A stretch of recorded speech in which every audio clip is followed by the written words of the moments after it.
एक उत्तम पंथ सुनयो गुर संगत, तेह मिलंत जम त्रास मिटाई। एक अरदास पाठ कीरत की, गुर रामदास राखो सरनाई। कहो टल गुर सेविय, अहनस सहज दर्शन परस गुरु का, जन्म मरण दुख होवै सिफत खसंबंधी। नूर अरसों कुरसों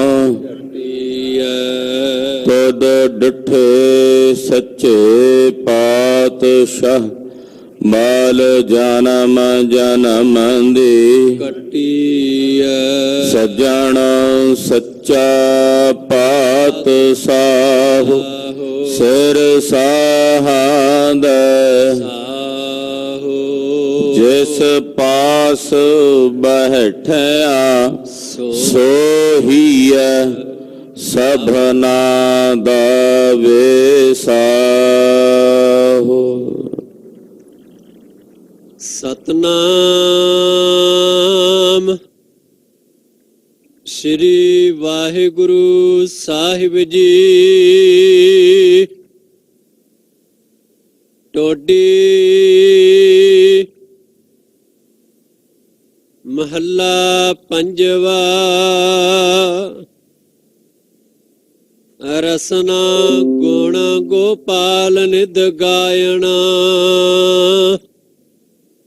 सांत सहज रहस मन उपजियो। सगले दुख पलायना, रसना गुण गोपाल निध गायना। सांत सहज रहस मन उपजियो। सगले दुख पलायना,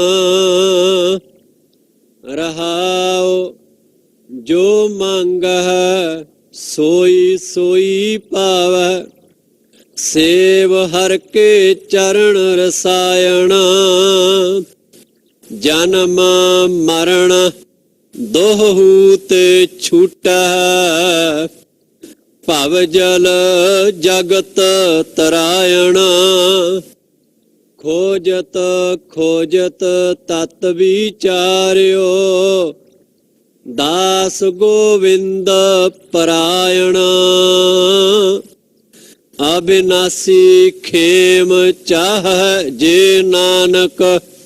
सदा सिमर नारायण, खोजत खोजत तत विचार्यो। दास गोविंद परायणा, अविनाशी खेम चाह जे नानक। सदा सिमर नारायण। वाहिगुरु जी का खालसा, वाहिगुरु जी की फतेह। जुगो जोगा टल सतगुरु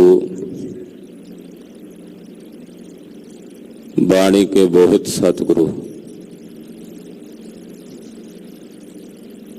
तुरकी बाणी आई तिन सगली चिंत मिटाई। ऐसी अमृत स्वरूप बाणी दे पुंज जगत गुरु श्री गुरु ग्रंथ साहिब जी महाराज जी की पवित्र पावन हजूरी च नौवें गुरदेव तिलक ते जंजू दे राखे विराग त्याग ते भगती दी मूरत श्री गुरु तेग बहादुर साहब जी महाराज जी के पवित्र पावन चरण छो प्राप्त इतिहासक स्थान ते ਅੰਮ੍ਰਿਤ ਵੇਲੇ ਤੋਂ ਗੁਰੂ ਚਰਨਾਂ 'ਚ ਜੁੜ ਕੇ ਸਤਿਗੁਰਾਂ ਦੇ ਦਰਸ਼ਨ ਪਰਸ ਰਹੇ। ਧੁਰ ਕੀ ਬਾਣੀ ਦੇ ਸ਼ਬਦ ਕੀਰਤਨ, ਆਸਾ ਜੀ ਦੀ ਵਾਰ ਦੇ ਸ਼ਬਦ ਕੀਰਤਨ, ਰਾਗੀ ਸਿੰਘਾਂ ਦੀ ਰਸਨਾ ਤੋਂ ਆਪ ਜੀ ਨੇ ਸਰਵਣ ਕੀਤੇ ਹਨ। ਸ੍ਰੀ ਮੁਖ ਵਾਕ ਹੁਕਮਨਾਮਾ ਸਤਿਗੁਰਾਂ ਨੇ ਬਖਸ਼ਿਸ਼ ਕੀਤਾ ਹੈ। ਇਹ ਮਹਾਵਾਕ ਹਨ। ਨਿਰੰਕਾਰ ਦੇ ਘਰੋਂ ਉਤਰੀ ਹੋਈ ਅੰਮ੍ਰਿਤ ਬਾਣੀ ਹੈ ਤੇ ਨਿਰੰਕਾਰ ਦਾ ਹੀ ਸਵਰੂਪ ਹੈ। ਗੁਰਬਾਣੀ ਦੀ ਵਿਚਾਰ ਨਿਰੰਕਾਰ ਦੀ ਵਿਚਾਰ ਹੈ। ਇਸ ਤਰ੍ਹਾਂ ਕਹਿ ਸਕਦੇ ਹਾਂ, ਗੁਰਬਾਣੀ ਦੀ ਵਿਚਾਰ ਬ੍ਰਹਮ ਵਿਚਾਰ ਹੈ। ਤੋ ਸਾਡੇ ਵੱਡੇ ਭਾਗ ਨੇ ਕਿ ਸਾਨੂੰ ਐਸੀ ਬਾਣੀ, ਅੰਮ੍ਰਿਤਮਈ ਬਾਣੀ ਵਿਚਾਰਨ ਦਾ ਸੁਭਾਗ ਸਮਾਂ ਪ੍ਰਾਪਤ ਹੁੰਦਾ ਹੈ। ਇਹਦੇ ਲਈ ਸਤਿਗੁਰਾਂ ਦਾ ਲੱਖ ਲੱਖ ਕਰਕੇ ਸ਼ੁਕਰ ਮਨਾਉਣਾ ਚਾਹੀਦਾ। ਸ਼ੁਕਰ ਹੈ ਸਾਹਿਬ ਦਾ, ਸ਼ੁਕਰ ਹੈ। ਆਓ ਮਨ ਬਿਰਤੀਆਂ ਇਕਾਗਰ ਕਰੀਏ। ਗੁਰੂ ਪਾਤਸ਼ਾਹ ਦੇ ਪਵਿੱਤਰ ਚਰਨਾਂ ਵਿੱਚ ਆਪਣੀ ਹਾਜ਼ਰੀ ਲਵਾਉਂਦੇ ਆਖੀਏ ਜੀ, ਸਤਨਾਮ ਸ੍ਰੀ ਵਾਹਿਗੁਰੂ ਸਾਹਿਬ ਜੀ। ਸਤਨਾਮ ਸ੍ਰੀ ਵਾਹਿਗੁਰੂ ਸਾਹਿਬ ਜੀ। ਟੋਡੀ ਮਹੱਲਾ ਪੰਜਵਾ। ਰਸਨਾ ਗੁਣ ਗੋਪਾਲ ਨਿਧ ਗਾਇਣਾ। ਰਸਨਾ ਟੋਡੀ ਰਾਗ ਚ ਸਤਿਗੁਰੂ ਪੰਜਵੇਂ ਪਾਤਸ਼ਾਹ ਬਚਨ ਉਚਾਰ ਰਹੇ ਨੇ। ਸਾਡੀ ਜਿਹੜੀ ਇਹ ਰਸਨਾ ਹੈ ਜ਼ੁਬਾਨ, ਇਹਦੇ ਚ ਦੋ ਮੂਲ ਤੱਤਵ ਕੰਮ ਕਰ ਰਹੇ ਨੇ। ਇਹਦਾ ਜਿਹੜਾ ਆਪਣਾ ਮੂਲ ਤੱਤਵ ਹੈ ਜਿਸ ਤੋਂ ਇਹ ਰਸਨਾ ਬਣੀ ਹੈ, ਉਹ ਹੈ ਜਲ, ਪਾਣੀ। ਦੂਸਰਾ ਤੱਤਵ ਇਹਦੇ ਵਿੱਚ ਹੈ ਵਾਯੂ। ਇਸੇ ਕਰਕੇ ਇਹ ਕਰਮ ਇੰਦਰੀ ਵੀ ਹੈ ਔਰ ਗਿਆਨ ਇੰਦਰੀ ਵੀ ਹੈ, ਇੱਕੋ ਰਸਨਾ। ਸਾਡੇ ਹੱਥ ਜਿਹੜੇ ਨੇ ਕਰਮ ਇੰਦਰੀਆਂ, ਪੈਰ ਕਰਮ ਇੰਦਰੀ ਹੈ, ਪਰ ਰਸਨਾ ਇਹ ਕਰਮ ਇੰਦਰੀ ਵੀ ਹੈ ਔਰ ਗਿਆਨ ਇੰਦਰੀ ਵੀ ਹੈ। ਕਰਮ ਇੰਦਰੀ ਹੈ, ਬੋਲ ਰਹੇ ਆ ਇਹਦੇ ਤੋਂ ਵਾਕ, ਇਸ ਕਰਕੇ ਕਰਮ ਇੰਦਰੀ। ਗਿਆਨ ਇੰਦਰੀ ਹੈ, ਇਹਦੇ ਨਾਲ ਪਤਾ ਲੱਗਦਾ ਹੈ ਕੜਵਾ ਹੈ, ਮਿੱਠਾ ਹੈ, ਸਲੂਣਾ ਹੈ। ਇਹ ਗਿਆਨ ਵੀ ਹੁੰਦਾ ਨਾ ਇਹਦੇ ਨਾਲ, ਇਸ ਕਰਕੇ ਗਿਆਨ ਇੰਦਰੀ ਵੀ ਹੈ। ਤੋ ਰਸਨਾ ਵਿੱਚ ਦੋਵੇਂ ਤੱਤਵ, ਵਾਯੂ ਵੀ ਕਰਮ ਕਰ ਰਿਹਾ ਹੈ ਔਰ ਇਹਦੇ ਵਿੱਚ ਮੁੱਖ ਭਾਗ ਜਲ ਦਾ ਹੈ। ਵੈਸੇ ਤਾਂ ਪੰਜੇ ਤੱਤ ਨੇ, ਆਕਾਸ਼ ਤੱਤਵ ਵੀ ਹੈ, ਆਕਾਸ਼ ਤੱਤਵ ਦਾ ਵੀ ਹਿੱਸਾ ਹੈ ਇਹਦੇ ਚ, ਅਗਨੀ ਤੱਤਵ ਦਾ ਵੀ ਹੈ। ਪਰ ਜਦੋਂ ਪੰਚੀਕ੍ਰਿਤ ਹੁੰਦਾ, ਪੰਚੀਕ੍ਰਿਤ ਵਿੱਚ ਇੱਕ ਹਿੱਸਾ ਮੂਲ ਰੱਖਿਆ ਜਾਂਦਾ ਹੈ, ਚਾਰ ਹਿੱਸੇ ਬਾਕੀ ਤੱਤਾਂ ਕੋਲੋਂ ਲਏ ਜਾਂਦੇ ਨੇ। ਤੋ ਮੂਲ ਤੱਤਵ ਰਸਨਾ ਦਾ ਹੈ ਜਲ। ਇਸ ਕਰਕੇ ਇਹਨੂੰ ਕਹਿੰਦੇ ਨੇ ਰਸਨਾ। ਰਸ ਤੋਂ ਬਣੀ ਹੈ ਨਾ, ਰਸ ਲੈਂਦੀ ਹੈ, ਮਿੱਠੇ ਦਾ ਰਸ ਲੈਂਦੀ ਹੈ, ਕੌੜੇ ਦਾ ਰਸ ਲੈਂਦੀ ਹੈ, ਸਲੂਣੇ ਦਾ ਰਸ ਲੈਂਦੀ ਹੈ। ਸਾਧਕ ਇਹ ਕਹਿੰਦੇ ਨੇ ਕਿ ਜਦੋਂ ਰਸਨਾ ਨਾਲ ਜਪਣਾ ਸ਼ੁਰੂ ਕਰ ਦਿਓ, ਜਪ ਜਪ ਕੇ ਜਦੋਂ ਤੱਕ ਤੁਹਾਡੀ ਰਸਨਾ ਦਾ ਪਾਣੀ, ਇਹਦੇ ਵਿੱਚ ਜਿਹੜਾ ਥੁੱਕ ਹੈ ਉਹ ਸੁੱਕ ਨਹੀਂ ਜਾਂਦਾ, ਔਰ ਜਪਦਿਆਂ ਇਸ ਰਸਨਾ ਦੇ ਨਾਲ ਜਦੋਂ ਇਹ ਤੁਹਾਡੇ ਤਾਲੂਏ ਨਾਲ ਨਹੀਂ ਲੱਗ ਜਾਂਦੀ ਸੁੱਕ ਕੇ, ਕਹਿੰਦੇ ਉਦੋਂ ਤੱਕ ਜਪਦੇ ਚਲੇ ਜਾਓ। ਜਦੋਂ ਇਹ ਸੁੱਕ ਜਾਏ ਬੋਲ ਬੋਲ ਕੇ ਵਾਹਿਗੁਰੂ ਵਾਹਿਗੁਰੂ ਵਾਹਿਗੁਰੂ ਤੇ ਤਾਲੂਏ ਨਾਲ ਜਾ ਲੱਗੇ, ਫਿਰ ਕਹਿੰਦੇ ਰਸ ਚ ਇਹਨੂੰ ਰਸ ਆਉਣਾ ਸ਼ੁਰੂ ਹੋ ਜਾਂਦਾ। ਰਸਨਾ ਗੀਧੀ ਹਰ ਕੈ ਨਾਏ। ਆਪਾਂ ਕਹਿ ਦਿੰਦੇ ਫਲਾਣਾ ਬੰਦਾ ਇਸ ਕੰਮ ਵਾਸਤੇ ਗਿੱਝ ਗਿਆ, ਪੰਜਾਬੀ ਦਾ ਸ਼ਬਦ ਆਪਾਂ ਵੀ ਗਿੱਝ ਗਿਆ, ਹੁਣ ਉਹਨੂੰ ਇਹ ਕੰਮ ਕਰਨਾ ਔਖਾ ਨਹੀਂ ਲੱਗਦਾ। ਜਦੋਂ ਇਸ ਰਸਨਾ ਨਾਲ ਵਾਹਿਗੁਰੂ ਦਾ ਭਜਨ ਕਰੀਏ ਤੇ ਇਹ ਵੀ ਗਿੱਝ ਜਾਂਦੀ ਹੈ। ਫਿਰ ਤੁਸੀਂ ਕੋਈ ਕੰਮ ਕਰੀ ਜੋ ਰਸਨਾ ਤੋਂ ਵਾਹਿਗੁਰੂ ਵਾਹਿਗੁਰੂ ਵਾਹਿਗੁਰੂ, ਪਰ ਸ਼ੁਰੂਆਤ ਵਿੱਚ ਤਾਂ ਅਭਿਆਸ ਕਰਨਾ ਪੈਣਾ ਨਾ। ਪਹਿਲੇ ਦਿਨ ਤਾਂ ਨਹੀਂ ਕੋਈ ਗਿੱਝ ਜਾਂਦਾ, 2 ਦਿਨ 4 ਦਿਨ 2 ਮਹੀਨੇ 4 ਮਹੀਨੇ 4 ਸਾਲ ਕੁਝ ਸਮਾਂ ਲੱਗਦਾ ਚੱਲਿਆ ਜਾਂਦਾ, ਫਿਰ ਉਹ ਗਿੱਝ ਜਾਂਦਾ। ਜਦੋਂ ਬੱਚੇ ਦਾ ਜਨਮ ਹੁੰਦਾ ਹੈ ਉਹਨੂੰ ਸਵਾਸ ਲੈਣ ਦਾ ਨਹੀਂ ਪਤਾ ਹੁੰਦਾ। ਜਨਮ ਲੈਂਦਿਆਂ ਜਿਹੜਾ ਸਭ ਤੋਂ ਪਹਿਲਾਂ ਉਹ ਸਾਹ ਲੈਂਦਾ ਉਹਦੇ ਲਈ ਬਹੁਤ ਕਠਿਨ ਹੁੰਦਾ, ਮੁਸ਼ਕਲ ਹੁੰਦਾ, ਰੋਂਦਾ, ਫਿਰ ਜਾ ਕੇ ਛਾਤੀ ਚੋਂ ਹਵਾ ਨਿਕਲਦੀ ਹੈ। ਉਹ ਸਾਹ ਲੈਂਦਿਆਂ ਮੁੜ ਕੇ ਫਿਰ ਉਹ ਸਾਹ ਲੈਂਦਿਆਂ ਲੈਂਦਿਆਂ ਗਿੱਝ ਗਿਆ, ਹੁਣ ਉਹ ਸੁੱਤੇ ਸਿੱਧੀ ਚੱਲ ਰਿਹਾ। ਸਭ ਤੋਂ ਪਹਿਲੀ ਵਾਰ ਸਾਹ ਲੈਣ ਵਾਸਤੇ ਉਹਨੂੰ ਬੜਾ ਯਤਨ ਕਰਨਾ ਪਿਆ। ਉਸ ਬਾਲਕ ਦੇ ਉੱਤੇ ਜਿਹੜੀ ਉਸ ਵੇਲੇ ਪੀੜਾ ਹੁੰਦੀ ਹੈ ਜਨਮ ਸਮੇਂ, ਉਹ ਮਹਾਂਪੁਰਸ਼ ਵਿਦਵਾਨ ਦੱਸਦੇ ਬਹੁਤ ਭਿਆਨਕ ਪੀੜਾ ਹੁੰਦੀ ਹੈ। ਇੱਕਦਮ ਜਨਮ ਹੁੰਦਾ, ਅੰਧਕਾਰ ਚ ਰੋਸ਼ਨੀ ਵਿੱਚ ਆਉਂਦਾ, ਸਾਹ ਲੈਣ ਦੀ ਪ੍ਰਕਿਰਿਆ ਉਹਦੇ ਵਿੱਚ ਚੱਲਦੀ ਹੈ।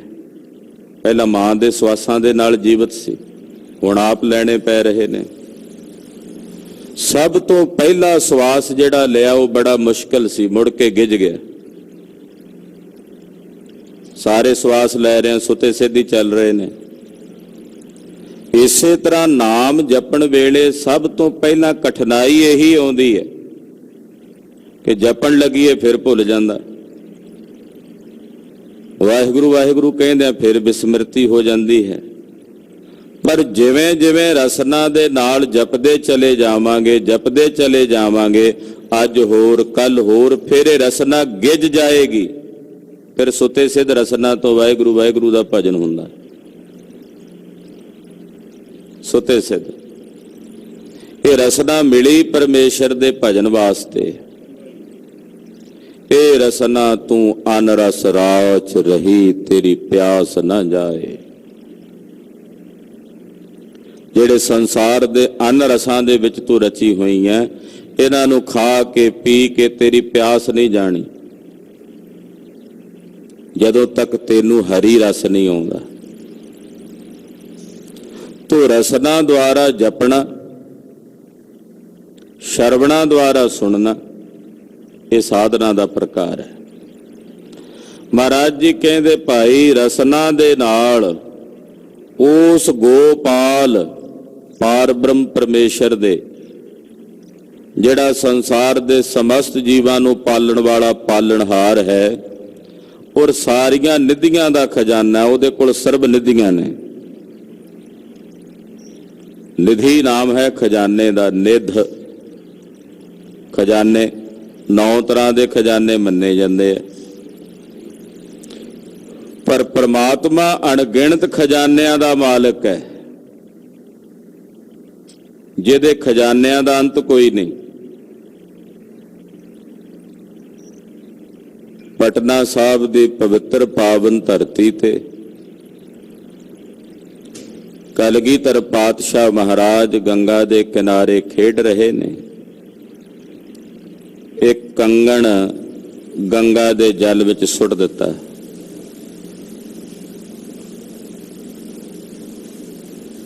ਇਹ ਸੰਕੇਤ ਸੀ ਕਿ ਇਹ ਭਾਰਤ ਖੰਡ ਦੀ ਭੂਮੀ, ਅੱਜ ਤਾਈਂ ਤੇਰੇ ਤੇ ਹਜ਼ਾਰਾਂ ਹਮਲਾਵਰ ਆਏ ਨੇ, ਸੈਂਕੜੇ ਹਮਲਾਵਰ ਆਏ ਨੇ,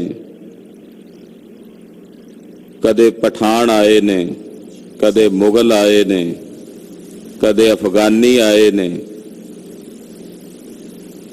ਸਭ ਨੇ ਤੇਰੀ ਆਭੂਸ਼ਣ ਨੂੰ, ਤੇਰੇ ਗਹਿਣਿਆਂ ਨੂੰ ਰੱਜ ਰੱਜ ਕੇ ਲੁੱਟਿਆ, ਤੈਨੂੰ ਬੇਆਬਰੂ ਕੀਤਾ। ਮੈਂ ਆਇਆ ਹਾਂ ਤੈਨੂੰ ਮੁੜ ਕੇ ਆਭੂਸ਼ਿਤ ਕਰਨ ਵਾਸਤੇ। ਆ ਮੇਰੇ ਵੱਲੋਂ ਕੰਗਣ ਭੇਟ ਹੈ, ਤੈਨੂੰ ਦੁਬਾਰਾ ਅਲੰਕ੍ਰਿਤ ਕਰਨ, ਤੈਨੂੰ ਸੁਤੰਤਰ ਕਰਨ ਲਈ, ਤੈਨੂੰ ਆਜ਼ਾਦ ਕਰਨ ਲਈ ਆਇਆ। ਸੇਵਾਦਾਰਾਂ ਨੇ ਜਾ ਕੇ ਮਾਤਾ ਜੀ ਨੂੰ ਦੱਸਿਆ ਕਿ ਬਾਲਾ ਪ੍ਰੀਤਮ ਜੀ ਨੇ ਕੰਗਣ ਜਲ ਵਿੱਚ ਸੁੱਟ ਦਿੱਤਾ। ਉੱਥੇ ਅੱਜ ਕੱਲ੍ਹ ਗੁਰਦੁਆਰਾ ਕੰਗਣ ਘਾਟ ਸਾਹਿਬ ਹੈ। ਮਾਤਾ ਜੀ ਆਏ, ਕੰਗਣ ਬੜਾ ਕੀਮਤੀ ਸੀ, ਸਵਰਨ ਦਾ ਸੀ, ਸੋਨੇ ਦਾ ਸੀ। ਪੁੱਛਿਆ ਲਾਲ ਜੀ ਕਿੱਥੇ ਸੁੱਟਿਆ? ਦੂਸਰਾ ਕੰਗਣ ਵੀ ਲਾ ਕੇ ਸੁੱਟਦੇ ਆ। ਕਹਿੰਦੇ ਮਾਤਾ ਆਹ ਥਾਂ ਤੇ ਸੁੱਟਿਆ। ਇਹ ਸਾਹਿਬ ਦਾ ਤਿਆਗ ਹੈ ਕਿ ਅੱਜ ਕੰਗਣਾ ਦਾ ਤਿਆਗ ਕਰ ਰਿਹਾ। ਸਮਾਂ ਆਉਣ ਤੇ ਆਪਣੇ ਪਰਿਵਾਰ ਦਾ ਵੀ ਤਿਆਗ ਕਰਾਂਗਾ, ਬਲਿਦਾਨ ਕਰਾਂਗਾ। ਗੋਤਾਖੋਰਾਂ ਨੂੰ ਕਿਹਾ ਛਾਲ ਮਾਰ ਕੇ ਵੇਖੋ। ਜਿਸ ਵੇਲੇ ਉਹਨੇ ਛਾਲ ਮਾਰੀ, ਕੀ ਵੇਖਦਾ? ਉਹੋ ਜੇ ਕੰਗਣਾ ਨਾਲ ਸਾਰੀ ਗੰਗਾ ਭਰੀ ਪਈ ਹੈ। ਕਿਹੜਾ ਚੁੱਕਾਂ? ਬਾਹਰ ਨਿਕਲਦਿਆਂ ਬਾਲਾ ਪ੍ਰੀਤਮ ਦੇ ਚਰਨੀ ਢਹਿ ਪਿਆ। ਸਾਰੀ ਗੰਗਾ ਮਾਤਾ ਜੀ ਨੂੰ ਵੀ ਵਿਖਾ ਦਿੱਤੀ, ਕੰਗਣਾ ਨਾਲ ਭਰੀ ਹੋਈ। ਮੇਰੇ ਸਾਹਿਬ ਨਿਧੀਆਂ ਦੇ ਖਜ਼ਾਨੇ ਹਨ। ਕਿੰਨੀਆਂ ਨਿਧੀਆਂ ਦੇ ਮਾਲਕ ਨੇ, ਉਹ ਗਿਣਤੀ ਨਹੀਂ ਹੈ। ਜੇ ਹੀਰਾ ਘਾਟ ਸਾਹਿਬ ਜਾ ਕੇ ਦਰਸ਼ਨ ਕਰੀਏ, ਹਜੂਰ ਸਾਹਿਬ, ਨਗੀਨਾ ਘਾਟ ਸਾਹਿਬ ਜਾ ਕੇ ਦਰਸ਼ਨ ਕਰੀਏ, ਉਹ ਸੰਕੇਤ ਨੇ ਇਤਿਹਾਸਕ ਸਥਾਨ ਕਿ ਸਾਹਿਬ ਜੀ ਨਿਧੀਆਂ ਦੇ ਖਜ਼ਾਨੇ ਹਨ, ਸਰਬ ਨਿਧੀਆਂ ਦੇ ਮਾਲਕ ਨੇ। ਤੇ ਜਿਨ੍ਹਾਂ ਦੇ ਪਵਿੱਤਰ ਸਥਾਨ ਤੇ ਬੈਠੇ ਆ, ਸਾਹਿਬ ਕਲਗੀਧਰ ਗੁਰਦੇਵ ਕਹਿੰਦੇ ਜਦੋਂ ਉਹਨਾਂ ਨੂੰ ਸਿਮਰੀਏ, ਅਰਾਧੀਏ, ਧਿਆਈਏ ਤੇ ਘਰ ਦੇ ਵਿੱਚ 9 ਦੀਆਂ 9 ਨਿਧੀਆਂ ਆ ਜਾਂਦੀਆਂ ਹਨ। ਤੇਗ ਬਹਾਦਰ ਸਿਮਰਿਆ ਘਰ 9 ਨਿਧ ਆਵੇ ਧਾਏ। ਮੇਰੇ ਸਾਹਿਬ ਨਿਧੀਆਂ ਦੇ ਖਜ਼ਾਨੇ ਨੇ। ਇਸ ਕਰਕੇ ਹੇ ਭਾਈ, ਆਪਣੀ ਰਸਨਾ ਨਾਲ ਐਸੇ ਮਾਲਕ ਦੇ ਗੁਣਾਂ ਨੂੰ ਗਾਇਨ ਕਰੋ। ਰਸਨਾ ਗੁਣ ਗੋਪਾਲ ਨਿਧ ਗਾਇਣ। ਐਸੇ ਪ੍ਰਭੂ ਦੇ, ਐਸੇ ਮਾਲਕ ਦੇ ਗੁਣ ਆਪਣੀ ਰਸਨਾ ਨਾਲ ਗਾਇਨ ਕਰੋ। ਸ਼ਾਂਤ ਸਹਿਜ ਰਹਿਸ ਮਨ ਉਪਜਿਓ, ਸਗਲੇ ਦੁਖ ਭਲਾਇਣਾ। ਜਦੋਂ ਗੁਣ ਗਾਓਗੇ ਤਾਂ ਹਿਰਦੇ ਨੂੰ ਸ਼ਾਂਤੀ ਮਿਲੇਗੀ। ਅੱਜ ਕਿਹੜਾ ਸ਼ਾਂਤੀ ਨਹੀਂ ਲੱਭਦਾ? ਉਹ ਕਹਿੰਦਾ ਮੈਂ ਕੁਝ ਸ਼ਾਂਤੀ ਲੱਭਣ ਲਈ ਚੱਲਿਆ ਹਿਮਾਚਲ ਪ੍ਰਦੇਸ਼, ਕਿਤੇ ਜਾ ਕੇ ਪਹਾੜਾਂ 'ਚ 5-7 ਦਿਨ ਸ਼ਿਮਲੇ ਜਾਂ ਇੱਧਰ ਉੱਧਰ ਰਹਾਂਗਾ, ਸ਼ਾਂਤੀ।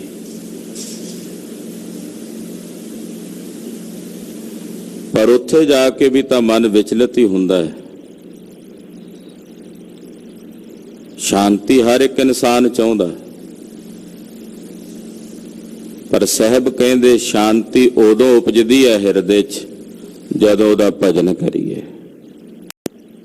ਉਦੋਂ ਹਿਰਦਾ ਸ਼ਾਂਤ ਹੋ ਜਾਂਦਾ, ਸ਼ਾਂਤ। ਕਿਉਂ ਹਿਰਦਾ ਸ਼ਾਂਤ ਹੁੰਦਾ? ਕਿਉਂਕਿ ਨਾਲ ਸਹਿਜ ਆ ਜਾਂਦਾ। ਸਹਿਜ ਕਿਸ ਨੂੰ ਕਹਿੰਦੇ ਨੇ? ਗਿਆਨ ਨੂੰ।